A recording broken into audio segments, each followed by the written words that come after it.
Ketua Fraksi Gerindra MPR Habibur Rohman menjawab sorotan anggota DPR fraksi PD Perjuangan Adian Napitupulu soal program MBG yang masuk anggaran pendidikan.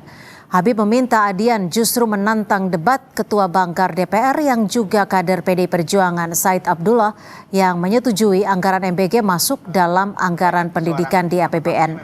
Habib bilang masuknya MBG di anggaran pendidikan memang memiliki alasan yang kuat, yakni karena penerima MBG adalah siswa yang menjadi bagian terpenting dari sistem pendidikan.